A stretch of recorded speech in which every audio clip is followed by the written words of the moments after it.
महागणपतिं मनसा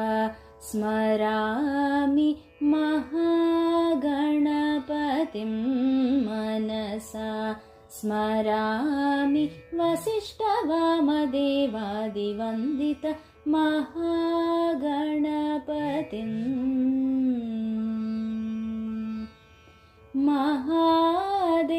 महादेवसुतं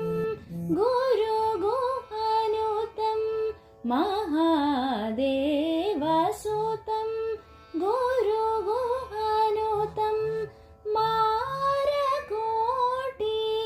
मारकोटिप्रकाशं शान्तं महाकाव्यनाटकादिप्रियं मूषिकवाहनमोदकम्